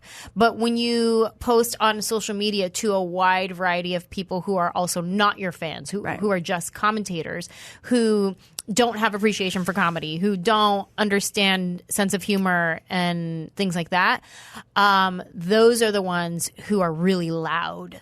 And so at my shows, I definitely honor my fans who have come, who have been following me for years, who are like, hey, I've heard some crazy stories from people, but especially about this one joke in particular, this nail salon joke. People will say things like, every time I see that video, it reminds me of my dad because he used to watch your video when he was going through chemo. And they'll say things like that to me. And then people will say like, hey, I don't really get along with my mom, but we really bonded over that one joke you do, so thanks for that. Yeah. And I get messages like that. That's great. And I'm reminded of why I do what I do and who I do it for. I don't do it for the loud ones who don't care about me and my comedy. They just want to be offended about something. Right. I don't do it for them. And I stand behind my joke. Like, it's not mean-hearted, mean-spirited. It's an observational story. Right. And you just happen to be good at impressions. That's what I'm saying. So it's like, you can't even really point out what you're offended by in this joke. By talent? Right. Like, I don't know. But so at my shows, I definitely will honor those that have come, who have been waiting for me to come to their city for years, or who came with their mom to my show a few years ago and then she passed away and this was their favorite joke. Like, I do it for them, but it's just like on the masses where I'm like, it's out there. You could find it if you want it, but I probably won't post it because it's not worth the fight for me. Well, I will tell you how you came on my map is two of my best friends are Asian, and they would do their impression of you doing your impression. Not as good, but fucking beloved. Thank you. So I just wanted to know if that had stood the test of time or you started getting some shit or whatever. Oh, definitely. Yeah. I definitely get it. But I also, I know what the joke is and what it's not. Yeah. And it had a really great run and it got me to where I am today. So I'm grateful for it. And that's all I will be for that, is grateful for it. And that's it. Now I want to hear 30 seconds of it. Oh, God, it's just killer.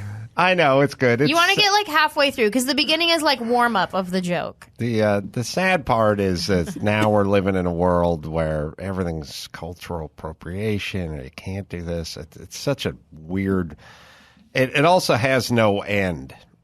Whatever the rules are, there's no end. We move on to the next thing to be offended by, and the stuff you could say 5 years ago you can't say today, and then whatever you can say today you won't be able to say 3 years from now. There's no rules, there's no end. It just kind of it's just a giant behemoth that just like eats everything. Some weird energy monster. Yeah. Adam, do you think it will stop? Do you think it'll change? People just get bored? I've said this about this the entire time, which is when people stop apologizing, that's when it stops. It won't stop as long as people apologize, because that's what they want.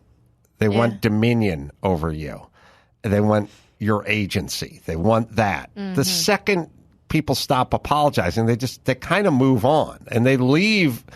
Those of us who don't apologize get left alone by and large. We have to establish that apologizing just emboldens them. It doesn't quell anything. You know, we look at it as, we look at it like some sort of domestic issue, like, oh, your husband's mad or your wife's mad, so just apologize and then you can move on. Yeah, but not if they just want to be outraged. They're just going to move on to the next thing. Well, in the old days, you'd apologize and everything would be fine with your wife. In the new days, you apologize and you still get divorced.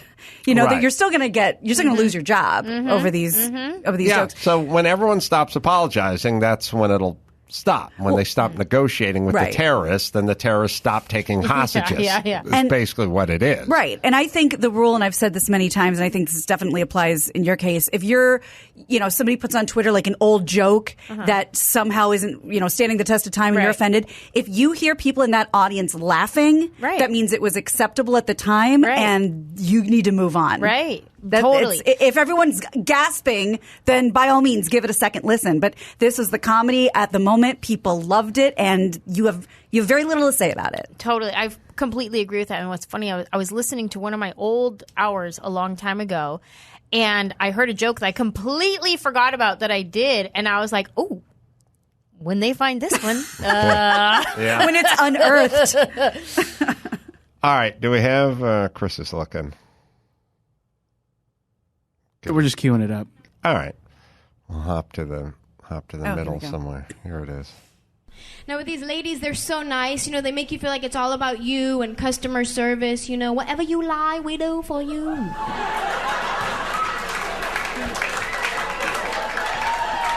Really nice, yeah. As soon as I walk in, they greet me right away. Hi, honey, what you need today?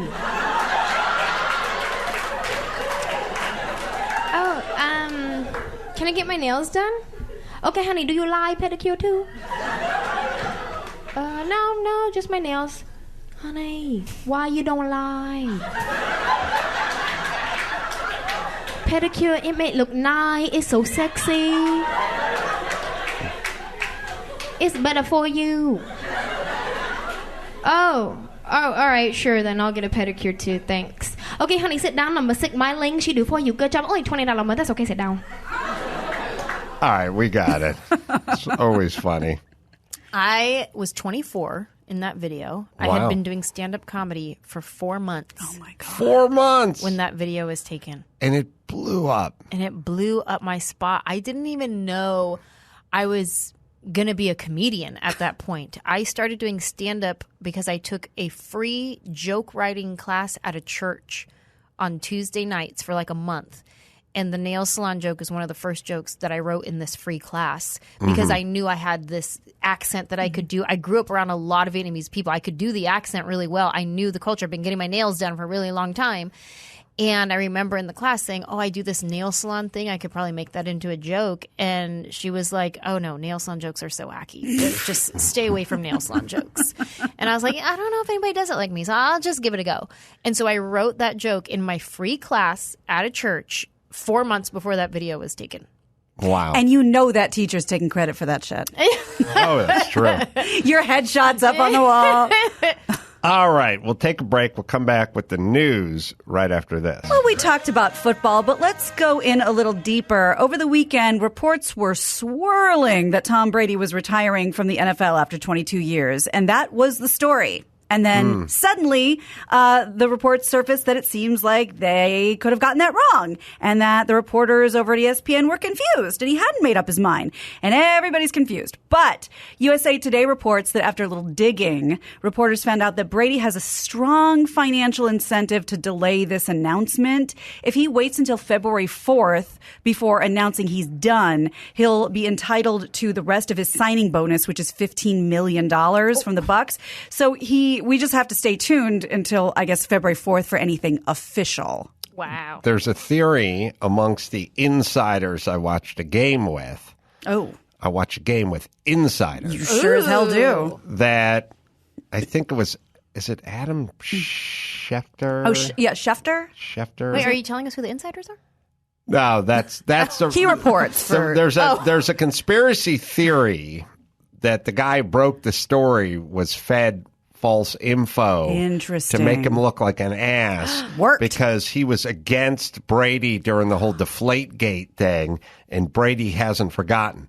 You know, that's cool. By the way, all the greats never forget. Apparently. You know what I mean? They're the greatest grudge holders of all time. All the greatest Americans are also the greatest at holding a grudge. We always say you're supposed to let everything go and turn the page and turn the other cheek. Not according to the greatest Americans on the planet who hang on. You know, I mean, Brady, he was, drafted 189. That's his grudge. He was slighted. You know what I mean? Like he went like the 6th round. His whole reason he broke every record that ever stood before him is because he felt slighted. Right. Wow. Never let it go. Fed him. Well, I'll tell you, January 29th, so just a couple days ago, this is the headline on ESPN. Tom Brady retiring after 22 seasons, 7 Super Bowl wins with the New England Patriots and Tampa Buccaneers. Sources say. Mm-hmm. So somebody fed him some bullshit. Well, that We was don't know. that was the working theory Well, at the when I was very- watching football. At the very least, he jumped the gun.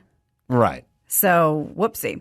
All right, so we'll have to wait and see because they gave him, what was it? It's a $20 or $22 million signing bonus, but 15 of that apparently doesn't come to fruition for another week or so. So unless somebody's feeding me erroneous information, we'll find out. I heard that. So we talked a little about, Joe Rogan, but a couple other things I want to get into with that. His podcast, he's now responded to the Neil Young's decision of pulling his music down due to what he calls, Rogan spreads this information, this misinformation, and Young took a stand on it. Joni Mitchell and Nils Lofgren removing their music as well from Spotify.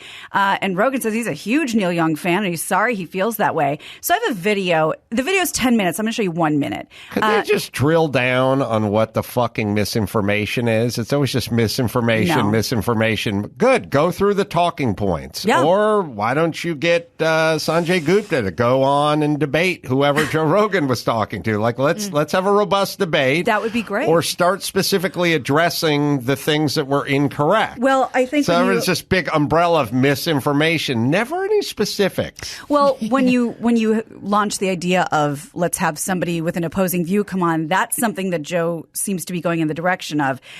He admits he's not always prepared. He doesn't always get it right. And that he now wants to balance out more controversial viewpoints with a mainstream expert on the same show. TheStreet.com says that Neil Young, the controversy has led to this hashtag campaign and nearly 12% of Spotify's stock has dropped.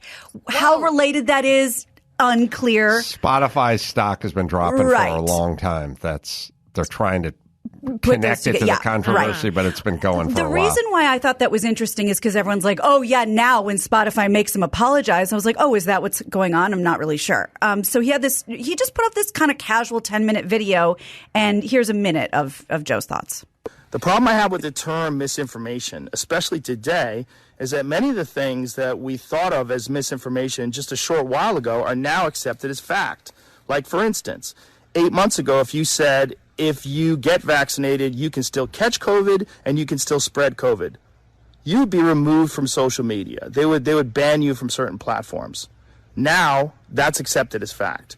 If you said, I don't think cloth masks work, you would be banned from social media. Now, that's openly and repeatedly stated on CNN. If you said, I think it's possible that COVID-19 came from a lab, you'd be banned from many social media platforms. Now, that's on the cover of Newsweek. All of those theories that at one point in time were banned were openly discussed by those two men that I had on my podcast that have been accused of dangerous misinformation. I do not know if they're right. I don't know because I'm not a doctor, I'm not a scientist. I'm just a person who sits down and talks to people and has conversations with them. Do I get things wrong? Absolutely, I get things wrong, but I try to correct them. Whenever I get something wrong, I try to correct it because I'm interested in telling the truth. I'm interested in finding out what the truth is. Yeah. I don't know why. First off,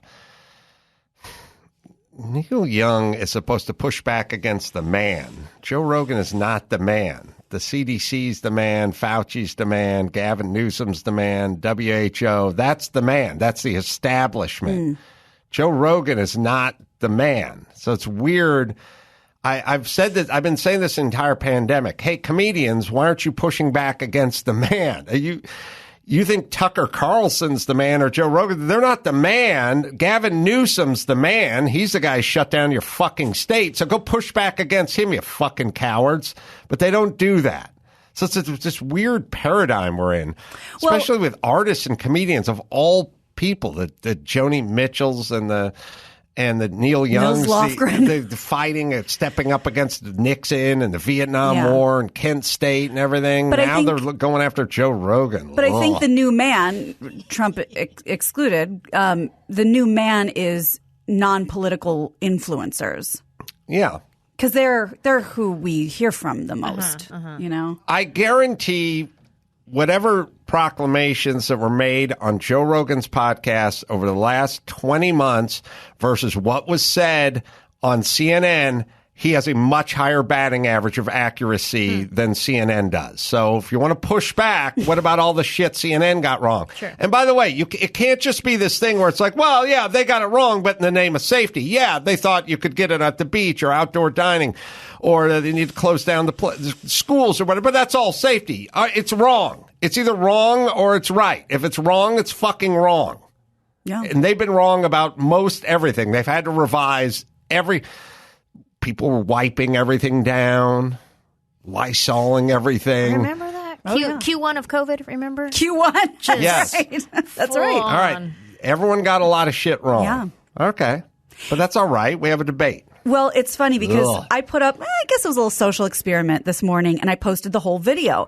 And I said, because I have a lot of people on both sides on my Facebook little collection. And I said, this is a good opportunity for those of you who claim to be interested in tolerance, to exercise. This is a really good opportunity to exercise some tolerance. Joe Rogan put up a really eloquent 10-minute video. I recommend you watch it before you comment, because I know you probably have feelings either way about him. And I got told to fuck myself by so many people. And that's the thing. It's like, yeah, fuck you. I'm like, I'm not saying anything. I'm just saying, watch this video. It's really well executed. And if you'd like an opportunity to stretch your tolerance muscles, this would be a great opportunity. I got told to go fuck myself. Then someone else would tell that guy to go fuck himself. Wow. The experiment was such a bust. I can't even tell you. So we are not interested in that kind of tolerance. Never been more disappointed in adults. It was pretty crazy. No fucking idea they'd turn out to be this fucking dumb. And the deal is everyone's just got to fuck off. You got to just say what you're going to say. You can't apologize. You can't backpedal. If you're incorrect, then you can correct yourself. Right. But people are going to have to come forward with some information rather than this weird sort of dark notion of this misinformation thing. Call the person a liar and then throw some stats up and correct them. Right. It's too ambiguous, this misinformation. And it all seems to just apply to stuff you believe in. It's not misinformation. It's your information. Yeah. Fuck off. Well, just to put a bow on this, because we hadn't talked about it yet, the big protest in Canada. Thousands of protesters gathered in Canada's capital on Saturday to protest vaccine mandates, masks, and lockdowns. Some are protesting a new rule that took effect on January 15th that requires truckers entering Canada to be fully immunized. The United States has imposed the same requirement on truckers entering the country. But the BBC reports that organizers of the protest have called for the full elimination of all COVID-19 restrictions and vaccine mandates. Some are also calling for the removal of Trudeau. ABC reports that the Canadian Trucking Alliance said a great number of these protesters have no connection with the trucking industry. They're doing their own thing. They're adding their own agenda. The alliance notes that the vast majority of drivers are vaccinated. But my point is, it's kind of a shit show whether you're looking up or you're here. All right. Trudeau is a colossal pussy. That guy's a fucking pussy. Ruined hockey. So pretty, though. Goddamn Christ. He's pretty. Very easy on the eyes. I know. So glad that guys lost your Stanley Cup, and I'm so glad you played in an empty arena. Look, here's the thing. Trudeau, you're fucking colossal puss. You made your hockey team play in front of nobody in the arena, and then Florida, the arena was filled. Okay, what was that? 7 months ago? When was this? When was the Stanley Cup playoffs? Was that 7-8 months ago? We can figure it out. I don't follow hockey that closely. All right. Summer. Okay, so now let's figure out what happened to all the people who went to the home games in Florida versus the non-people that didn't show up for the fucking empty arena when you guys in Canada played at home. And if the folks in Florida are fine, then shut the fuck up and feel free to change.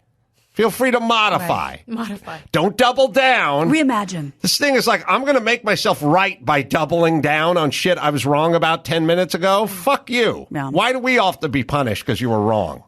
Ugh. Well, idiots. Moving on to... He's such a puss. Yeah. Canada, you got what you deserve. You got a fucking colossal puss bag. Which is funny because when I think of Canada, I think of like... the fucking Yukon, like rugged, like it's interesting who represents who. And also, scaring the shit out of kids it's long-term ramifications. All the fucking teachers that are pussies, all the union leaders that are pussies, all the leaders. You scared the shit out of kids for 2 years needlessly. You don't think that's going to hang around for a while? Yeah. It's not going to rattle around in their bean for the next 50 years? You scared them. You freaked them out. That's abusive. You didn't need to do it. You're trying to scare the kids so we can make you right somehow. Yeah. Ugh. Well, we have a sort of ongoing list here. Our co-host Brian, who's out today, has this list of like, oh, are they dead or alive? Like, if I say somebody passed, like they were still alive. Very, very sad to hear about the passing of Howard Hessman, who I was not totally sure was still alive. He died on Saturday at Cedars Sinai Medical Hospital in L.A., complications from colon surgery. He was 81, and if for some reason that name isn't ringing a bell, let me remind you, Dr. Johnny Fever on the classic 70s sitcom WKRP in Cincinnati, and the school teacher in the 80s sitcom Head of the Class. That launched Robin Givens' career, if you remember. Emmy nominated for WKRP, which ran for 4 seasons, and he will be missed. I think, Chris, you might be able to find this. I think he was the manager in Spinal Tap. Oh. For the band, the rival band that was playing like the Mega Dome somewhere. Right. The Enormo Dome. The Enormo Dome. And you're like, we could sit, we could talk here, but we gotta go over there and wait. Yeah, he was Duke Fame's manager. Love to stay and chat, but we got to go in the lobby and wait for the limo. Yeah, Good voice. That's right. That was one of his greatest roles. Wow. Totally yeah, forgot about that. Maybe we can find that as a tribute to There we go. the man. That was fast, Chris. Kalen.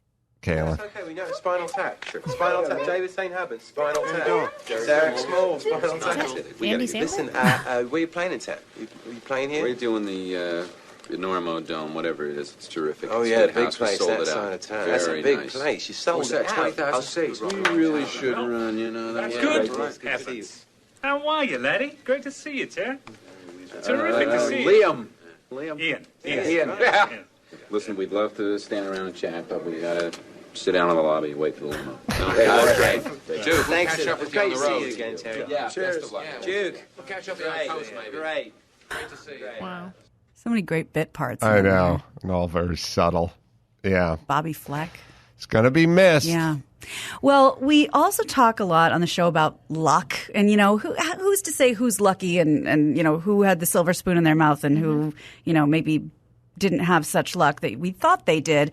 Miss USA 2019 Chesley Christ reportedly died by suicide early Sunday morning. She was 30. What? Miss USA.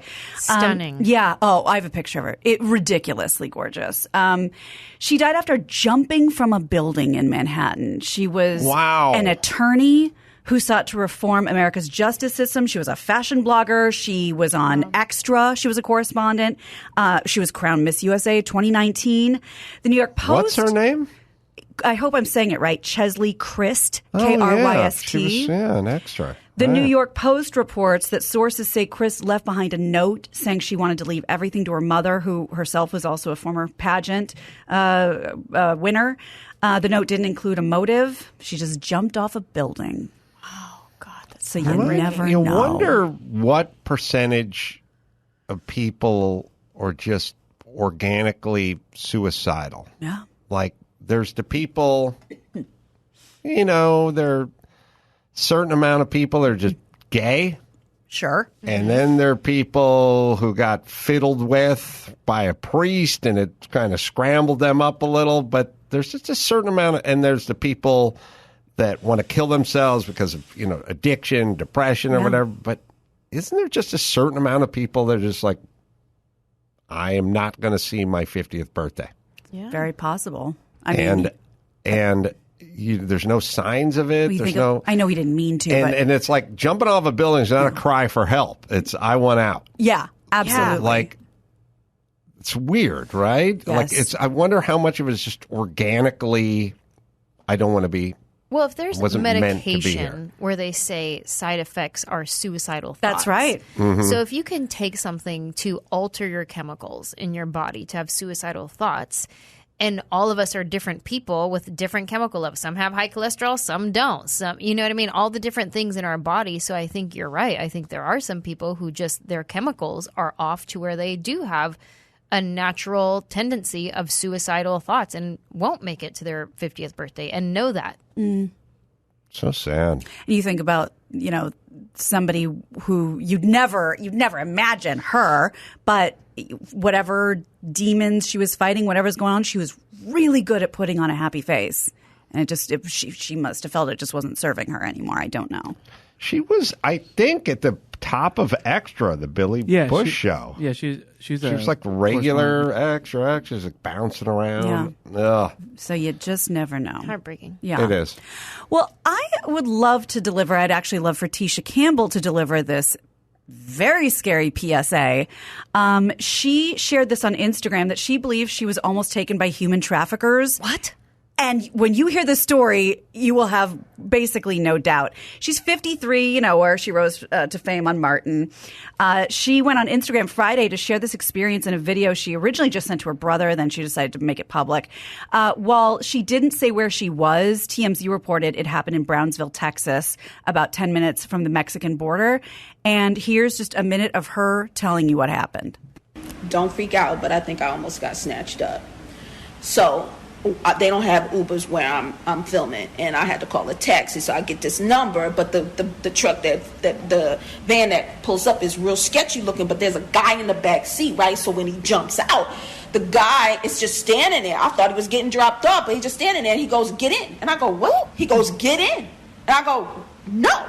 And then I look at the car, look inside the car, it's fucked up. The rubber is pulled up from the bottom. There's dirt everywhere. The back seat looked like it's snatched out for a fucking reason. And so the guy in the front seat, the driver goes, "Get in the car." And I go, "Well, I'm not getting in the car." And the guy in the back is like kind of mushing his body towards me to get in the car. And the guy says, "Well, then get in the front seat then." And I said, "I'm not getting in that fucking car. Fuck y'all. Fuck out of here," right? I asked the lady at the front desk, I said, "Yo, who's the guy that gave me this number?" And she was like, "Why would he give you this number?"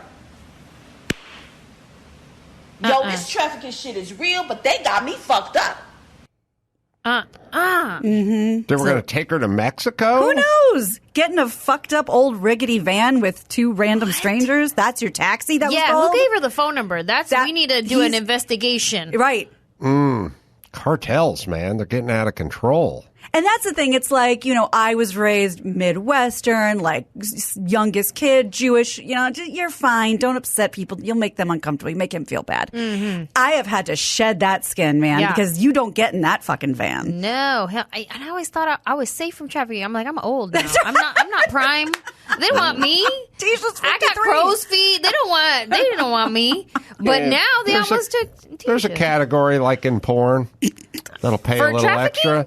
Oh. They're different categories. Right. You know what I mean? MILF, plumper. Okay. You know what I mean? Not traditionally right. a powerhouse in the porn category, but it's that way with trafficking as well. I didn't know that. I should know that because I do sit on the board of anti-human trafficking organization. But you do? It's women and children that we restore and recover, and they're all younger, like in our homes. They're like early 20s and teenagers and little kids, 7-year-old boys, like 4-year-old girls, like young little kids. And that's our organization works mostly with younger children. What's the name of the organization? Unlikely Heroes. Who is doing the trafficking? Is it cartels? I mean, we do have a home in Mexico that I'm sure has a lot to do with the cartels, but it's really tourist. It's a tourist business. So like in Thailand, it's their biggest tourist attraction. Yeah, their income for the country, their tourism is sex tourism. Yeah. Ugh. It's weird that there's an audience. Oh yeah, apparently a big one. Yeah, or just enough to make it gross, or regular repeat offenders. Yeah, so weird. 2022 Super Bowl Sunday is known as one of the highest days for trafficking. Really? Because no one's paying attention? No, it's a lot of the parties, the VIP parties where there's escorts that are forced to be there. Wow. Really? Mm-hmm. And I'm sure it's situations like that where there's like a party and a bunch of girls come to this party and they think they're going to a party, but it's not a party. Oh my God. Well, I listened to a lot of like docuseries and stuff, and there was one about like, you'd think of a prostitute or a sex worker like, she's in control of the situation and we really should legalize it. But if it's legalized in their viewpoint, then the women have nobody looking out for them. Like, what do you want me to do? Like, it's not illegal. I can't protect you. Like, then you're really out of luck. What do you do? Because a lot of these women aren't just like, this will be fun. Like, there's somebody waiting for them. Mm-hmm. Mm-hmm. I just can't believe these things take place in what we thought was the sort of Jetsons future.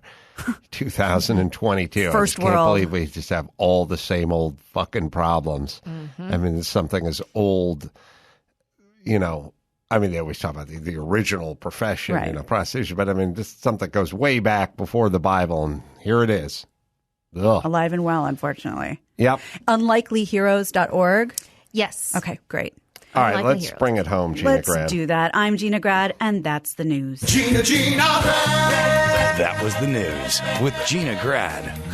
Well, last but not least, there's the Jordan Harbinger Show, a different kind of sponsor for this episode. The Jordan Harbinger Show is a fascinating podcast. We're all interested in the Jordan Harbinger Show, so if you like it, and you like interesting podcasts, then you should check it out. There's an episode for everyone, no matter what you're into. Jordan talks to Scott Adams about persuasion in a world where facts don't matter. You can go inside the dark world of wildlife trafficking, see? Oof. It's all still going on. You always find something useful to apply to your own life, routine changes, boost productivity, slight mindset tweaks to change how you see the world, and you can enjoy the show like we do. The Jordan Harbinger Show, that's Harb as in boy, IN as in Nancy, GER, on Apple Podcasts, Spotify, or wherever you listen to finer podcasts. It is the Jordan Harbinger Show. Anjelah, let me plug the book. It is called Who Do I Think I Am? And it's going to be available March 15th, but pre-order it now. That's right. I got a book out. You can pre-order as well. So while you're on Amazon, pre-order both our books and the podcast. Let's see. Mangela. Oh, Mangela. Sorry. Took me a second. Mangela on the website, Anjelah.com is where you go. And then you can check out Anthony Rodia's web and pod and everything else as well. And Bray Improv, the Shatner show I'm doing is sold out, but still some tickets left this Sunday on February 6th. Dennis Quaid. Those tickets are still available. And until next time, this is Adam for Anthony and Gina and Anjelah saying mahalo. I got told to fuck myself by so many people. And that's the thing. It's like, yeah, fuck you. I'm like, I'm not saying anything. I'm just saying watch this video. It's really well executed. And if you'd like an opportunity to stretch your tolerance muscles, this would be a great opportunity. I got told to go fuck myself. Then someone else would tell that guy to go fuck himself. Wow. The experiment was such a bust. I can't even tell you.